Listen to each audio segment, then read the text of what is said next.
So here we are. We go from Lubango to Calouquembe, and we are here to meet Job's mother's last living sister, but he calls her mama, and I'm having this discussion.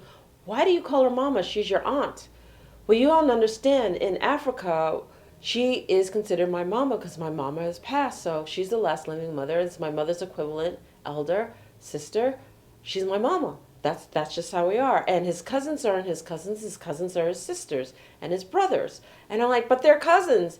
They do not follow the same structure and hierarchy. So I always have to double check and check in, or revisiting. Who are we visiting? Is it your real mother, or can you tell me in the U.S. hierarchy, and then I can associate with the African hierarchy. So we're going to visit his aunt, but it's his mother as far as he's concerned.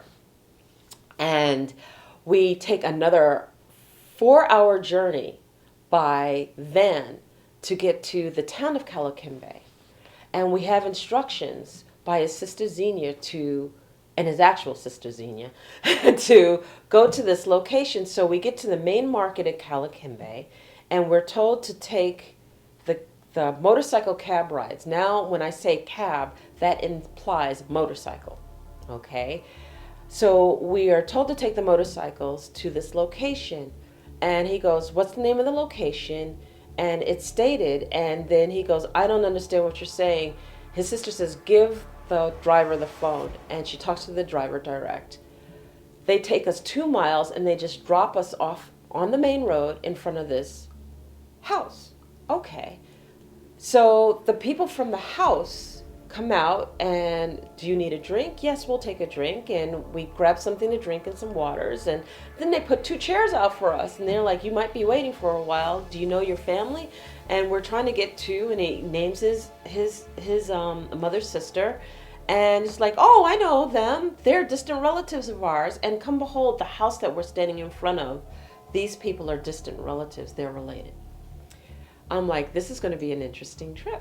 So we're coming upon dusk, and his sister Xenia finally shows up, and she gets off her motorcycle, greets us. We're so happy to see her. And she goes, you know what? It's too late to get to, Mama's house. So what we're going to do is we're going to take you to your cousins.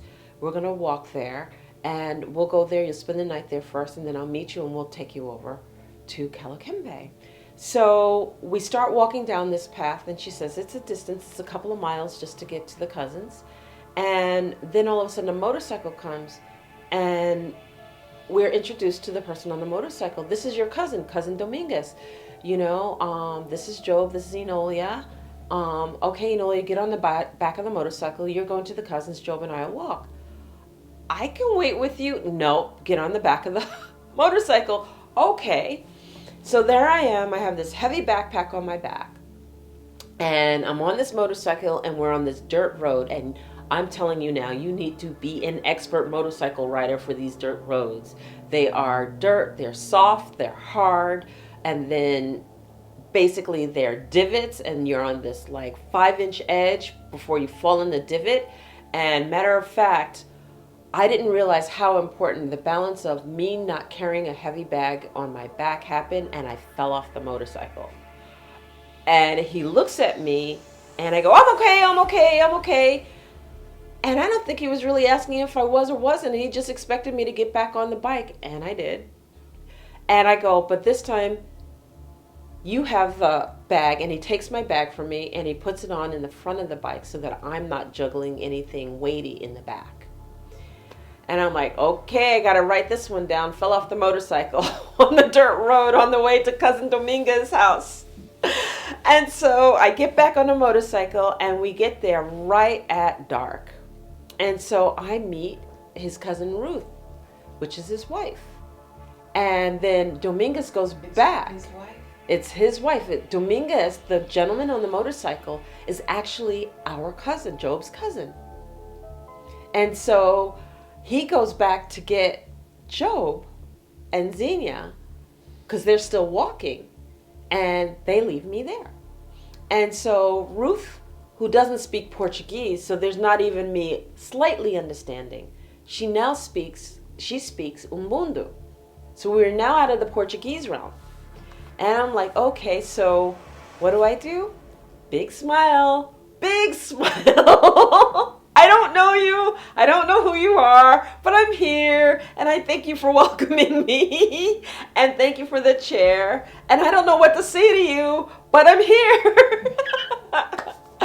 And I'm looking at her and she's looking at me and, and then the children come out and I go, okay, Nome, what is your name? So even though I can say one or two words in Portuguese, they understand what I'm saying, even though primarily they speak Umbundu.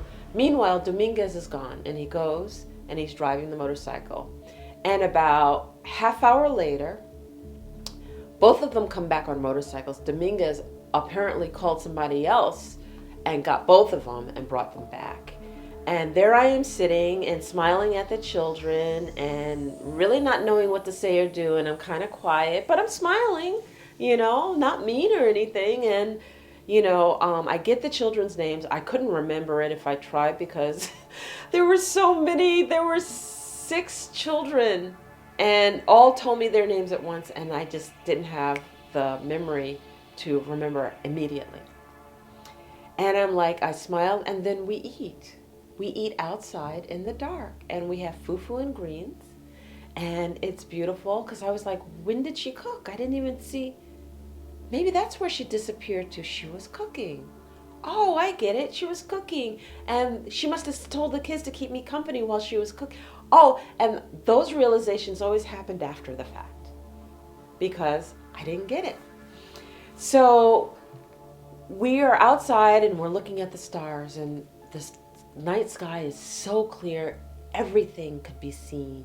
You could see Mars, you could see the moon, you could see Orion, you could see the dippers, you could see it was amazing. So beautiful. And they're looking at us like, why are they looking at the sky? So to enamor them, I brought my phone out and I have this app that says night sky. And I said, see, and then they saw the outline of what it could look like when the lines connected the stars and they could see Orion and they could see the Hunter and they could see Sagittarius and they could see, and it said moon. And then Job, knowing a little Umbundu, was able to say stars, see, look in the sky, and they were enamored. And then Job and I were like, okay, when are we going to be able to go in the house and lie down? Because we were exhausted. We were exhausted from all the travel. And about 45 minutes later, we were told, okay, come in, lie down. Here's where you're going to be sleeping. And we were thrilled. And we laid down to rest. And we were told, good night. And by the way, sometimes the rats get really loud at night. So just be aware of that. And I said, excuse me, what did you just say? And he said, sometimes the rats get really loud at night. And I said, did you just say rats? And he said, yes. I said, no, you meant mice, right? He said, no, rats. I said, okay, all right. And I had to collectively collect myself to say, I can do this. Because when you look inside the house, everything's impeccable. Everything's clean. There's nothing there that would dictate that there would be rodents. And it's just the nature of the landscape. It had nothing to do with how clean someone was or was not. And that night was a rough night. And on top of the roof, I could hear things crawling, and I could hear things crawling down the sides of the house, and I could hear things crawling in between the snores, because everybody else was asleep, including my boyfriend, except me. And I said, I'm tough, I'm in New York, I can do this. And it was at maybe 3 a.m. that I heard something run by, and I go, wait, running by. And I look, and I'm like, I grab the phone, I grab the light, and I wake my boyfriend up, and I'm like, something's there. And he's like, what? And he looks, and I shine the light, and there was a rat running away. And he looks at me, he goes, oh, it's small, and goes back to sleep. And I go, tuck me in. And I roll in the blankets to make sure no part is exposed. And I was so exhausted, I did fall asleep because I just couldn't stay up any longer. And I got through the night. And I was like, okay, I'm wondering if this is setting the tone for the whole trip. I come out and we had washed up, and Job says, my cousin and I are going into town. We're going to grab some extra food for breakfast and we'll be back. And left me there. And the kids are there, and he said that Ruth, who's mom, is gone out in the fields to work because agriculture is all around us. And now that I'm seeing the home in the first time during the day, I see that they're nothing but beautiful cultivated fields of corn and various different plantings everywhere. It's not dense jungle or anything of the sorts. The cows are walking around that are corralled.